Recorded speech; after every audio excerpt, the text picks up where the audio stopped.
उन्होंने मेरे को इतना ही पूछा कि क्या आता है, और थोड़ा इतना ईगो था, मैं हमेशा फर्स्ट आती हूँ, बताया मैं कॉलेज में फर्स्ट आती हूँ, मैंने मतलब मैं गुड़ामालन में मेरी रैंक लग चुकी है, मैंने ये सब बताया।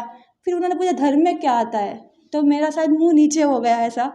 फिर उन्होंने बोला मेरे को धर्म में कुछ नहीं आता, बट है ना, उन्होंने मतलब बोला ना, तो उन्होंने मेरी इंसल्ट की एक तरह के कि ये फर्स्ट आया क्या काम का, आज तो तेरा मुँह नीचे है। इतना लगा कि हाँ, इतनी मैंने पढ़ाई की, इतना मैंने टॉप रैंक लाया, आज तो मेरा मुँह नीचे है। मुँह नीचे क्यों, मेरा मुँह ऊपर क्यों नहीं हो सकता। बस वही माइंड में आया, और 7 डेज़ अगले संडे को वापस बस लगती थी, तो 7 डेज़ में मंदिर की विधि पूरी कंप्लीट करके गई। बस मार्सा देखो मैं ये करके आई। हमारे पास भाव तो बहुत ऊंचे आ गए, गुरु हमारे पास नहीं थे, और गुरु के बिना इस रास्ते में जाना नहीं होगा। फिर 28 ईयर्स के बाद गुड़ा में उनका चातुर्मुख हुआ मार साहब जी का। फिर धीरे धीरे समझ में आ गया, हाँ दीक्षा ले लेंगे, इनके साथ रह लेंगे। फिर हम देखते थे उस वक्त इनकी क्या क्रिया होती, मैं कर पाऊँगी नहीं कर पाऊँगी, वो सब धीरे धीरे देखते देखते, और कब ऐसे फुल मम्मी को आके बोल दिया, मम्मी अभी मुझे दीक्षा ही लेना है। मैं बहुत रोई। पापा बोले, मेरे पापा कोई भी मेरी विश पूरी करोगे आप, तो पापा ने बोला ठीक है कर लूँगा, अभी रोना तो बंद करेगी ना। इसलिए पापा ने हाँ बोल दिया। बहुत ज़्यादा कब 3 तारीख आए, और कब वो रजोहरण मिले मुझे, और कब वो सबके भगवान के सामने नाचूँ, भगवान मुझे कितना सुख मिल गया है, इसके लिए बहुत तड़प है मुझ में।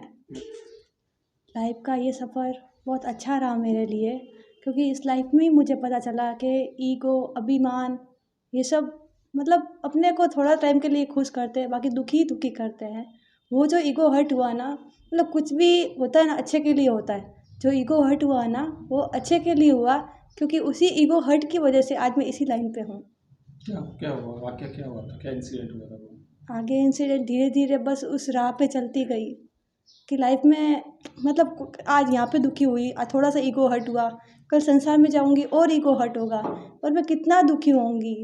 खुद के लिए जीना है। अभी ये भव वेस्ट करने जैसा नहीं है, ये भव ओनली मेरे परमात्मा को देना है। बहुत से भव मैंने वेस्ट कर लिए दूसरों के लिए, कभी किसी को स्वामी माना, कभी किसी को स्वामी माना। अभी मेरे स्वामी सिर्फ एक अरिहंत परमात्मा, मैं उनके स्वामित्व में ही रहना चाहती, और मेरा कोई स्वामी नहीं चाहिए। 25 साल अपने आप में बहुत बड़ी उम्र नहीं होती, इतना बड़ा फैसला?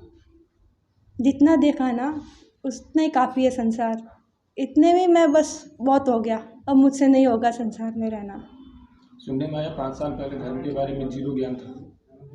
5 साल पहले बोले ना, वो मंदिर की विधि तो छोड़ो, वो गुरुवंदन विधि, वो इच्छामि खमा समनो, बस इतना ही पता था।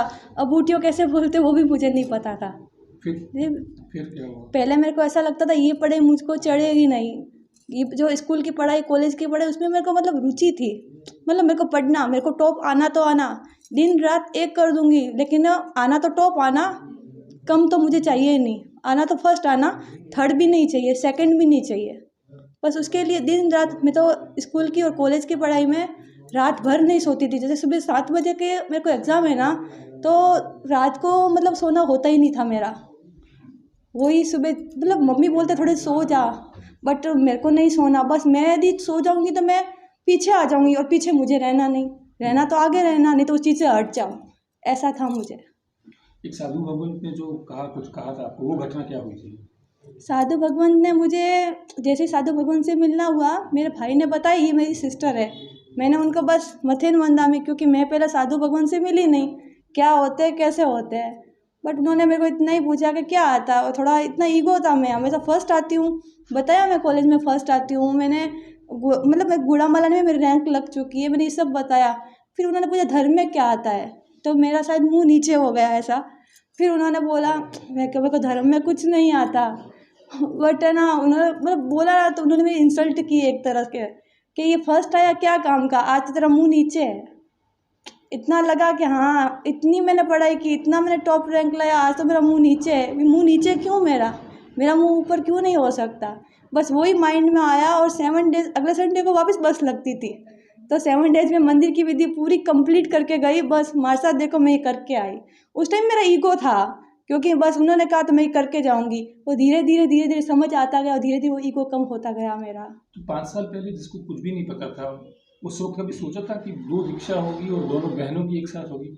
शायद उस टाइम हमने कुछ सोचा ही नहीं था, क्योंकि हम 4 फ्रेंड्स थे, 2 हम, 2 जिसकी और दीक्षा होने वाली है, हम चारों का साथ में रहना कॉलेज टाइम। एक तो मेरी क्लासमेट ही है, एक बाद में आई थी। चारों साथ में घूमना और राम जी को भी मस्ती करने साथ में जाते थे। वहाँ पे खाना पीना मस्त रहना करना, बस इतना ही करते थे। फिर साथ में ही सब तप में धर्म में सब साथ में ही जुड़े। और चारों का देखो ना, दीक्षा के भाव साथ में आए, लेकिन छोटी वाली के दो थोड़ा टाइम बाद में आए। और मेरी क्लासमेट कल्पना, दोनों के भाव सेम टाइम पे ही मतलब धीरे धीरे बढ़ते गए। बट एक साल वो गुप्त थे भाव, मतलब नहीं। फिर एक साल बाद जब मार्सा का चातुर्मास हुआ ना, उसमें हमारे भाव बाहर आए कि हाँ दीक्षा लेने जैसा पहले लगता था। ओपन नहीं किया था हम लोगों ने, क्योंकि हमारे पास भाव तो बहुत ऊंचे आ गए, गुरु हमारे पास नहीं थे, और गुरु के बिना इस रास्ते में जाना नहीं होगा। फिर 28 ईयर्स के बाद गुड़ा में उनका चातुर्मास हुआ मार साहब जी का। फिर धीरे धीरे समझ में आ गया, हाँ दीक्षा ले लेंगे, इनके साथ रह लेंगे। फिर हम देखते थे उस वक्त इनकी क्या क्रिया होती, मैं कर पाऊँगी नहीं कर पाऊँ, वो सब धीरे धीरे देखते देखते। और कब ऐसे फुल मम्मी को आके बोल दिया, मम्मी अभी मुझे दीक्षा ही लेना है। ऐसे हमारा फर्स्ट VR, उसके बारे में बताती हूँ।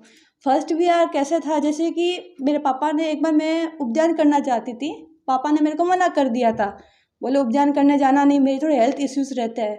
बट पापा को मैंने बोला, मैं बहुत रोई। पापा बोले, मेरे पापा कोई भी मेरी विश पूरी करोगे आप? तो पापा ने बोला ठीक है कर लूँगा, अभी रोना तो बंद करेगी ना। इसलिए पापा ने हाँ बोल दिया। फिर जैसे मार्सा का यहाँ पे लब्धि था चोटन के पास, वहाँ पे दीक्षा होने जा रही थी। तो मार्सा को यहाँ पे उग्र VR करना था, 100 किलोमीटर 2 या ढाई दिन में पहुँचना था। तो हम लोग घर पे आए, मम्मी को बोला मम्मी मेरे को जाना है मार साहब के साथ VR में, देखेंगे तो सही। तो फिर मम्मी ने बताया, मम्मी ने पापा को पूछा, पापा बोले मैं यहाँ पे हूँ ही नहीं। और पापा ऑलरेडी गुड़ा में थे, लेकिन घर पे नहीं आ रहे थे। मैंने पापा को बोला आपने मेरे को प्रॉमिस किया था उस टाइम, तेरी एक बात मानूंगा, मेरी एक बात यही है, मुझे VR में भेजो। इधर मम्मी रोना चालू, पापा बोले वो घोड़ा और मैदान, तेरी मर्जी हो वहाँ पे जा, मर्जी, मैं गुड़ा में नहीं हूँ, मैं घर पे नहीं आऊँगा। मम्मी इतना रो रही थी और पापा आए नहीं। अब मम्मी पापा घर पे नहीं आए तो मम्मी को डर लगेगा ना, आएंगे तो डांटेंगे। मैं कहा मम्मी मुझे, और मैं इतनी कच्ची हूँ, मैं मतलब वैकेशन में भी मम्मी को छोड़ के कहीं नहीं जाती, बस मम्मी चाहिए मुझे। मम्मी को ऐसे रोते देखती थी, पहले मैं खुद रो जाती थी। मम्मी को बोला मम्मी मुझे जाने तो मम्मी ज़्यादा रोने लगी, पापा घर पे नहीं आ रहे थे, लक्ष्मी छोटी वाली। तो मैंने बोला तू तो निकल, मैं बाद में आऊँगी। लेकिन उसने मेरे को एक वर्ड बोला, अभी नहीं निकली ना तो कभी नहीं निकल पाएगी। ऐसा लगा कि सच्ची ऐसा हो सकता है। हम लोग बैग में 2 ड्रेसें डाली, निकल गए घर से। मम्मी रो ही रही थी पीछे, देखा नहीं।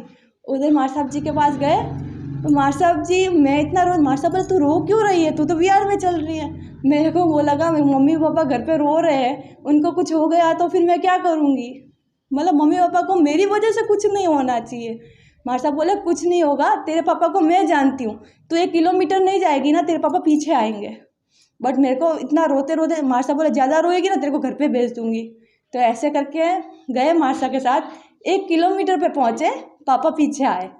मेरे को लगा लेने के लिए आए, मैं थोड़ा डर गई। मेरे को पापा मेरे को लेने के लिए आए होंगे। पापा बोले जा रहे हो तुम लोग? मैं कहा हाँ जा रहे। तो फिर उस टाइम से 2 मार साहब जी और 2 लड़कियाँ, साथ में हमारा कोई नहीं था। तो पापा बोले मैं साथ में चलूँगा। पहला VR पापा अकेला छोड़ेंगे नहीं, पक्का पता था। साथ में चले, एक दिन में 40 किलोमीटर VR।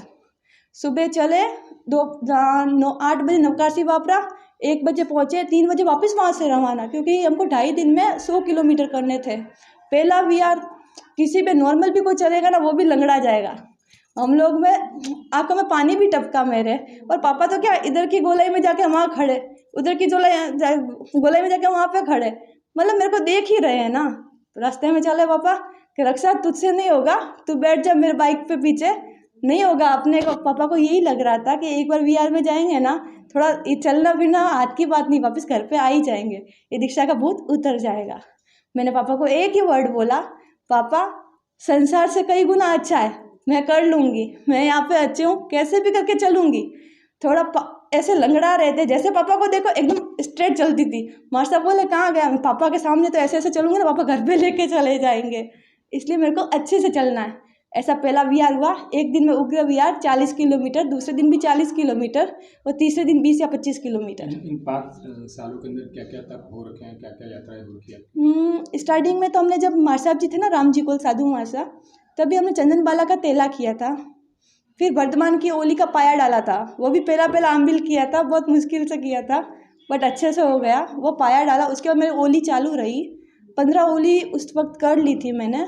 उसके बाद मार्सब जी का यहाँ चातुर्मास हुआ, सिद्धि तप किया, ज्ञान पंचमी स्टार्ट की, और 10वीं और उपदान तप 1 साल पहले किया, और गिरनार जी की 108 यात्रा करी, और गिरनार जी पहाड़ की 2 परिक्रमा हो चुकी मेरी, 2 फागन की फेरी हो चुकी, और अक्षय निधि तप, ये सब। आज का जो यूथ है वो रियल लाइफ से ज़्यादा रील लाइफ पे है, इंस्टाग्राम पे है, फेसबुक पे है। क्या लगता है कि सब सही में वो युवा सही जगह बैठा है? रियल बोलूँ ना, ये सब सुखाभास है। इनको लग रहा है कि अभी ये सुख, इनको हम लोगों को भी बोलते हैं क्या देखा है तुम लोगों ने, ये सब, ये क्या माला फेरना, ये तो बुढ़ापे में कर लेंगे वो सब। लेकिन ये सब बोलो ना, इनको अभी सुख लग रहा है, जो बाद में दुर्गति होगी ना, ये सहन भी नहीं कर पाएंगे। अभी बस ये पीना करना सब अच्छा लग रहा है, बट लाइफ में ये सुख नहीं। ये ओनली फॉर, जैसे कि अपने को खुजली होती है, मेरे को यहाँ पे खुजली हो रही है, मैं इसको करती जाऊँगा, मेरे को बहुत अच्छा फील होगा कि हाँ मेरे को सूखा भास। लेकिन उसके बाद जो पेन होता है ना, वो सहन भी नहीं कर पाते अपन। सेम वैसा ही है, ये संसार का सुख अभी उनको सुख का आभास हो रहा है, मतलब अच्छा लग रहा है। इसके बाद जो दुर्गति होगी ना, जो पेनफुल दुर्गति होगी ना, ये सहन भी नहीं कर पाएंगे। 3 तारीख का इंतजार कितना बेसब्री से है। बहुत ज़्यादा, कब 3 तारीख आए और कब वो रजोहरण मिले मुझे, और कब वो सबके भगवान के सामने नाचूं, भगवान मुझे कितना सुख मिल गया है, इसके लिए बहुत तड़प है मुझ में। मेरा आखिरी सवाल, 3 के बाद कितना कुछ बदल जाएगा? 3 के बाद बहुत कुछ बदल जाएगा, और जैसे कि मैं चाहती हूँ मेरा वेश बदले ना, साथ साथ मेरा मन भी बदल जाए, मैं गुरु के प्रति पूर्ण समर्पित हो जाऊँ। मेरा मन मेरा नहीं हो, मेरा मन भी मैं गुरु को समर्पित कर दूँ। जैसा गुरु बोले वैसा, बस गुरु आज्ञा ही मेरा जीवन हो, और प्रभु जैसा प्रभु ने बताया बस उसी राह पे चलती जाऊँ, खुद का कुछ भी ना करूँ, बस मेरे प्रभु और मेरे गुरु जो मेरे को बताया बस उसी राह पे चलती जाऊँ।